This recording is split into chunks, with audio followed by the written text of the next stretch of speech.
Even in comfort mode, it still makes farts on the upshift. Let's go. Does it feel sporty to me? No, it does not. It does not feel playful or too sporty. It just feels solid. It just feels good, solid, and secure. This S6 comes with a nice color combination of black on red.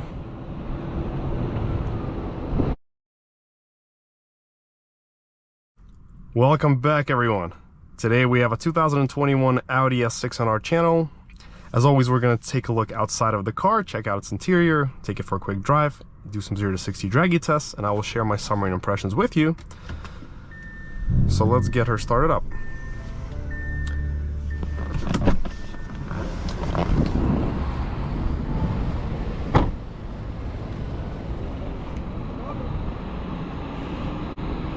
This S6 comes with a nice color combination of black on red.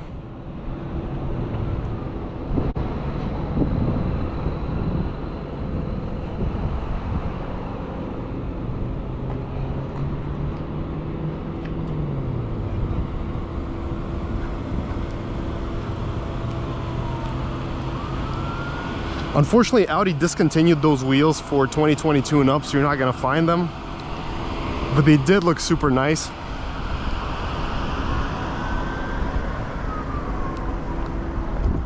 Let's check out the back seat. So here in the back, we got a good amount of space. Good seats, comfortable. We got dual climate. Chargers, outlet. We also have the vents here as well to help with the recirculation inside the car.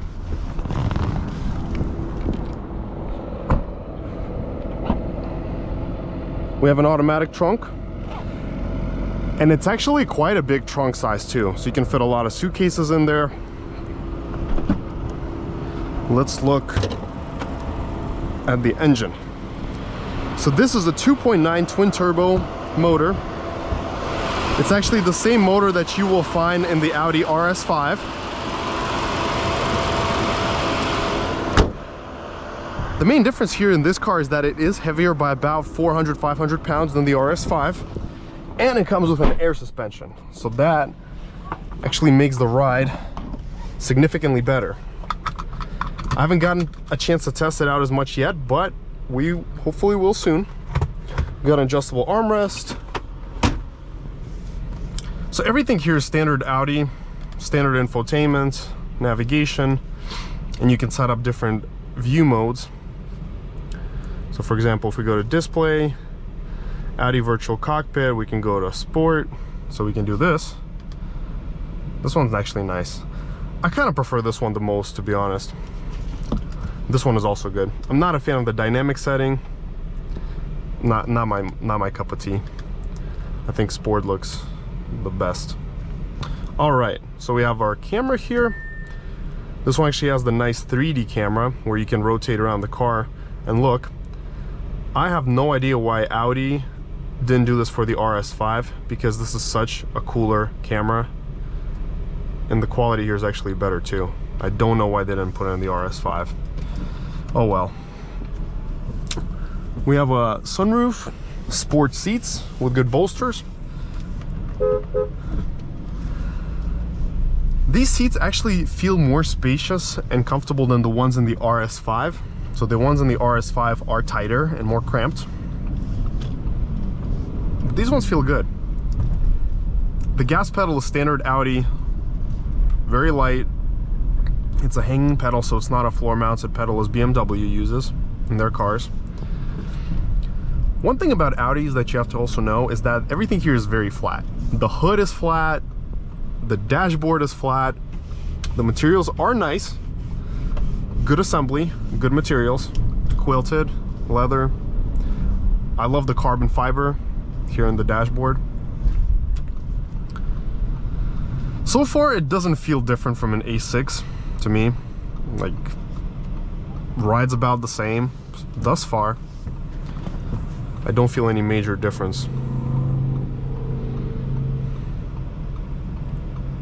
The gauges here are easy to read. Everything is straightforward.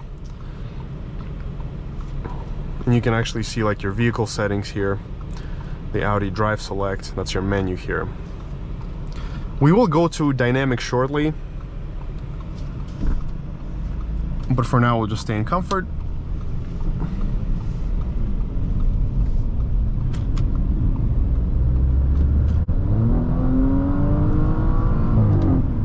Even in comfort mode, it still makes farts on the upshift. The power is good. I pressed the pedal all the way down. Can't say I felt anything insane, just good power, good acceleration. Alrighty, so we're now in dynamic.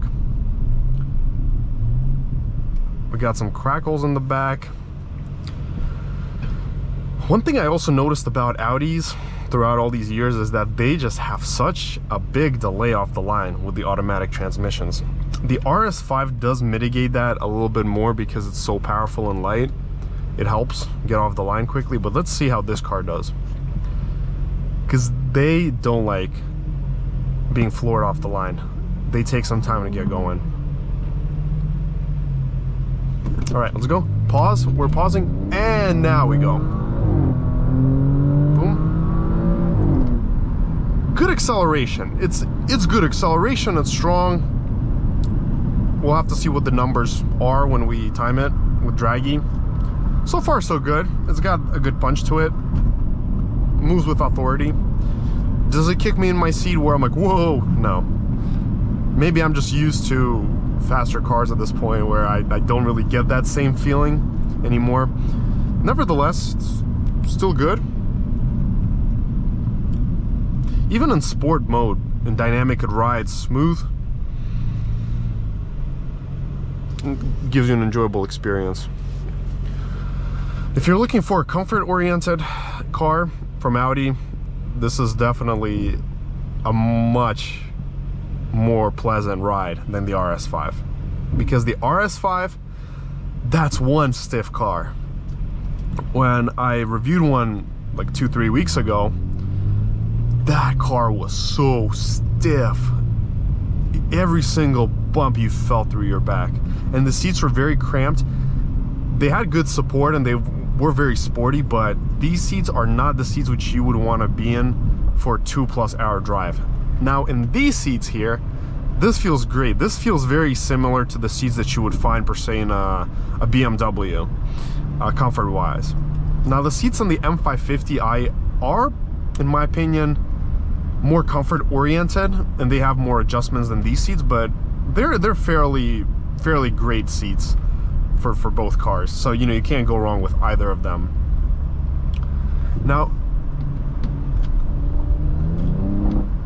we got some crackles in the back. At first I was thinking it was something happening in there, but it's actually just the crackles.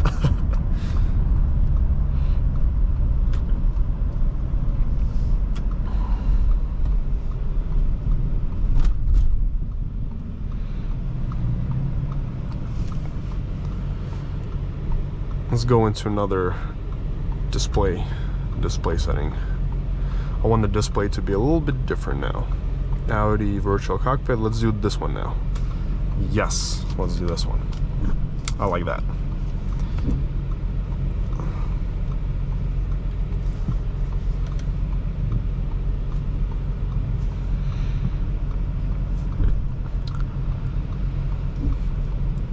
So far, it's hard for me to say what this car resembles. It's like a mix of everything. It's a mix of a little bit of sport, a mix of touring. Although it's very comfy. Let's see how it takes these bumps right now. Oh, very good. Even in dynamic mode, it goes over the bumps like a champ. Oh, this was good. Like when you give it a light tap, for some reason it actually feels just as good as if you're flooring it. So that's how they made the torque curve here. Let's see if Dragy's all fired up by now. Yep, Dragy's fired up. So let's set it in here. Let's put it here for now.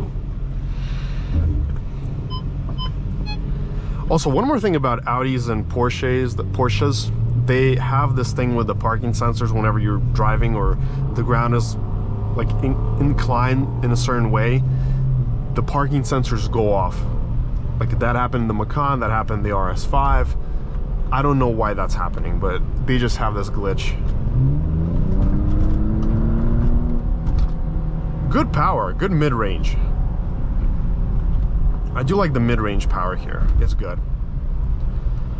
I am super duper curious to find out what the 0 to 60 of this car is from idle and then from launch control.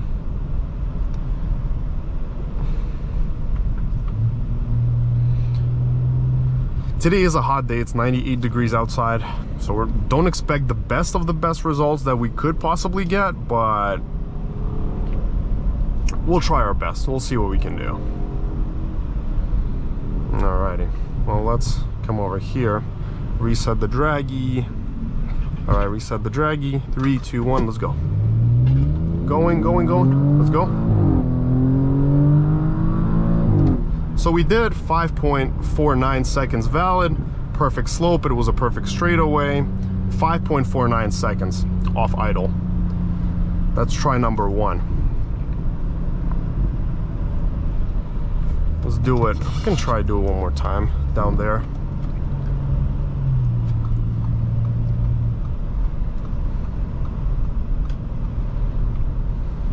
Yeah, we can do one more try here. See what we can get. Let's go.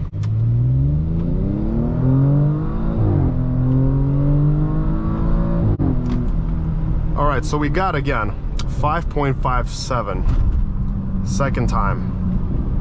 So 5.49, 5.57, 5.5 seconds consistently. But now let's get to the fun mode. Let's do launch mode.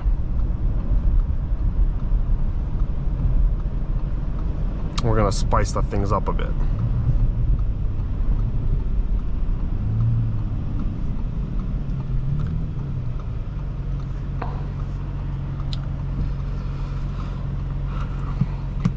So stated, this car has 444 horsepower. On the paper, it's 4,400 pounds.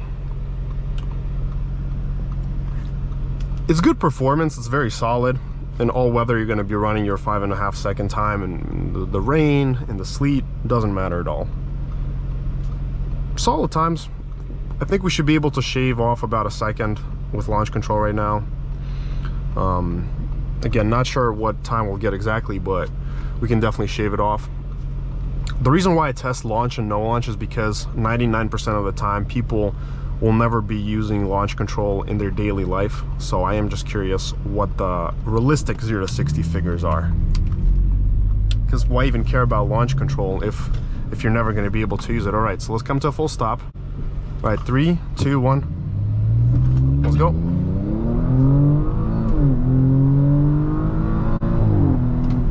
All right, so we did 4.75, 4.75.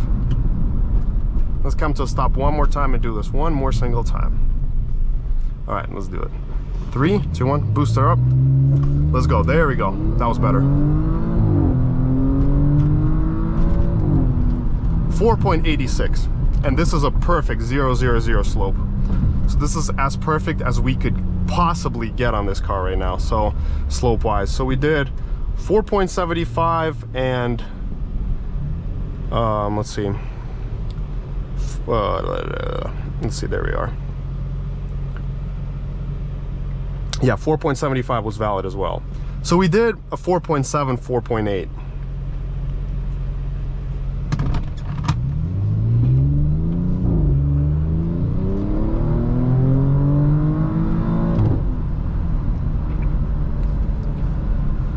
Good times, solid times.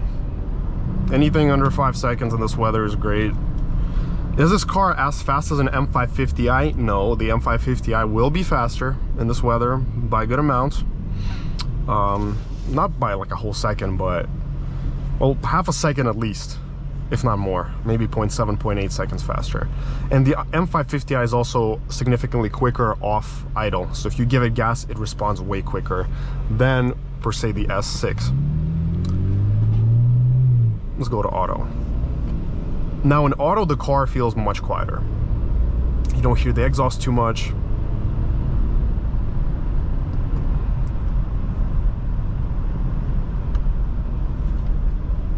This feels good. Definitely feels good.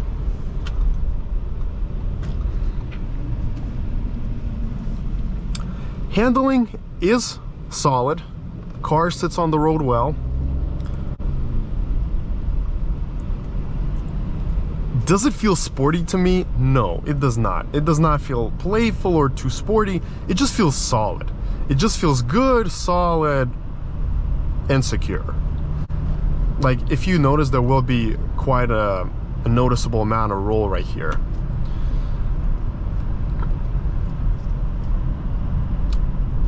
So far, in my perspective, the X3 handles more aggressively and sporty than the S6. And I'm not even joking right now. It feels sportier than this car. An X3, yep. So if you're looking for a more aggressive, sporty offering, which is still just as comfortable, but actually gives you more power, more cylinders, you know, bigger displacement, the M550 is definitely the obvious winner here. Now, as far as just getting from A to B in good comfort and enjoying the ride, you can't really go wrong with this car. It's very solid. It's highly enjoyable. The materials are great. Seats are comfortable. I'm not sure if this one actually does not have massage as far as I know, unlike the S5 RS5. Now the RS5 does feel much better on the power, so the RS5 feels noticeably peppier, I would say. Not a drastic difference, but it is noticeable, just like right off the bat. The RS5 gets it together faster. When I drove the RS5, it was not this hot. It was maybe 80 degrees at best, 75. So obviously the RS5 had that edge because the boost weather was out there versus today, where the weather is absolutely garbage, like for drag racing. Some things that I really like was, you know, the comfortable seats, the good seating position, excellent visibility everywhere. I love the stitching here. The craftsmanship is good. Everything is easy to use. Now, as far as the minuses, again, for 444 horsepower, it could be a little bit quicker, I think, in my opinion. But again, the weather is also playing a factor here. We can't, you know, say that it's not fast. It is fast, but the weather is playing a big role here. What else did I mention? Yeah, I do like the adjustable armrest here, so everybody can tailor it to their needs. The car looks sharp, so with window tint, it will look really solid on the outside. Now, as far as negatives, like I said, I'm not a fan of these hanging pedals. I like BMW mounted gas pedals. They just feel so much better to me. The steering wheel is thin and light. Like look, you can just turn it like this. Come on, like in a sports car, it's great, but seriously, this is way too freaking light for a sports car. And the question is, should you overpay 25 grand versus an A6 3.0T? No, no, no, and one more time, no. I drove the A6 3.0T and it feels just as fast. It's actually even torqueier, in my opinion, thanks to, you know, the hybrid setup and the DCT. I believe this is actually a mild hybrid too. But for some reason, the A6 feels just as fast as this. The numbers are very similar, especially off idle. They're both in the mid fives or something like that, like 5.7, 5.5. So why in the world would you be overpaying 20,000 bucks to pretty much get the same thing, just in a slightly flashy package? Yeah, you're not gonna get these like specific seats. You're still gonna get the same steering wheel. Everything here will be the same. Literally the same. This will be different, but that's not worth 20 grand. The suspension rides great. The A6 rides great as well. With the 3.0T, the base one rides beautifully. Just as comfy as this. I can't really tell any difference whatsoever right now. So the only reason why you would overpay is if you want to just say, oh, I've got an S6. If you can, just get the A6 3.0T, save yourself 20,000 bucks and use them elsewhere, seriously. That's my take on it. Or if you're going in full in, just go get the M550i. I know they're discontinued at this point, they're hard to get, but if we were talking, 2021, 2022, 2023, definitely the M550i is the enthusiast choice. But this is a great car nevertheless. If you believe that this is the right match for you and what you want, then definitely go for it. You won't be disappointed. You'll always be happy riding and driving this car. Anyways, thank you so much for watching, everyone. Make sure to smash that like and subscribe button. And till next time.